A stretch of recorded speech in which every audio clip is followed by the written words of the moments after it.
Hey guys, this is Heather. So I wanted to go outside of my regular scope today and talk about alcohol, because I find that in my personal life, a lot of people think that I don't drink at all.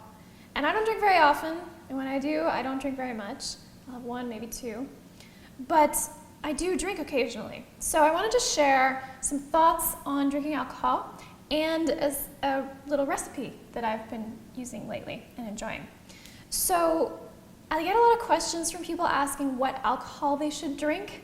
So in general, I either stick with wine, and I'm personally a fan of either white or sparkling wine, or I'll drink some cider, especially if it's a natural kind of cider. Some places where I've lived, they have a lot of cider microbreweries. I know there are beer microbreweries where they do their own stuff, and you can see what they're doing and you know exactly what they're putting in, and it's a natural fermentation process. I personally don't like the flavor of beer, so I stick with cider, but if they're done in a naturally fermented way, wines, ciders, beers, they can be fine. You can even make your own at home, and then you know exactly what's happening. Now the other thing I will do is have like a vodka soda with a lime if I'm out at a bar or something. And that's great because you get a little bit of alcohol, but you're not getting a ton of calories like you would in a mixed drink with like Coke or ginger ale or tonic water. Tonic water, by the way, has as much sugar as a Coke, so just be careful with that. Soda water or seltzer has no calories. There's no sugar or anything. It's just water with carbonation.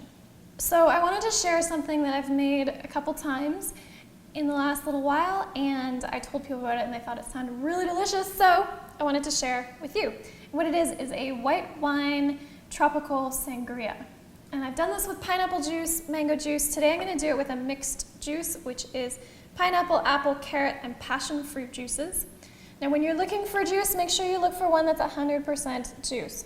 There are some that say pure juice and then they add natural flavors or something. This one just has water, juice concentrates, and a couple of vitamins. So I've got that. I've also got some white wine, and you can use sparkling wine. You could use red wine, but I like the white with tropical fruit. And when you're looking for alcohol, one specific thing to think about for vegans is how the wine was processed. Now, some vegans don't go to that level because there's no actual animal products in the wine, but some of them are processed using animal ingredients. So you can check out on barnivore.com whether your wine specifically is vegan or not. And whether you choose to do that is your choice, but I'm just saying for the strict vegans out there that that's something you can do. I've also got some cointreau. So most sangria is made with brandy, but I like the cointreau with the tropical theme. Cointreau, by the way, is definitely vegan. And then some seltzer. You can use soda water, you can use sparkling mineral water, whatever you want. This is just what I have open today.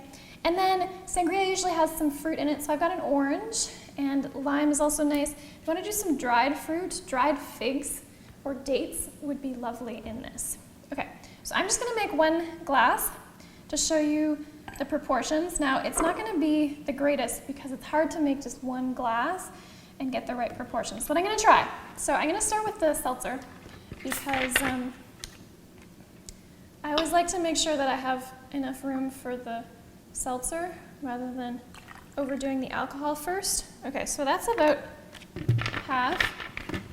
And then I'm going to do wine, if I can get the cork back out. I'm going to do a little bit less than half. Actually, that's probably like a quarter. Okay, so a quarter of wine. Then I'm going to do maybe an eighth of cointreau. So these are just measurements, proportions. They're not specific measurements. And then juice, I'll maybe do 3/4, maybe half. A little more than half. There we go. So that looks pretty good. And then I'm just going to cut a slice of orange.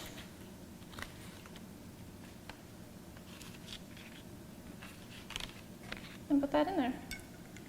And then you could save one to put on the side of the glass. the rim. Make sure that's cut. So, cheers. That's quite nice. All right, so that's making 1 glass. Usually what I do, so this is, the reason I'm not making a lot is because I already have some in the fridge left over from last weekend. So that's it for me today. I will see you again next week. If you want to get updates on my new posts, be sure to subscribe, and I will see you soon. Bye guys.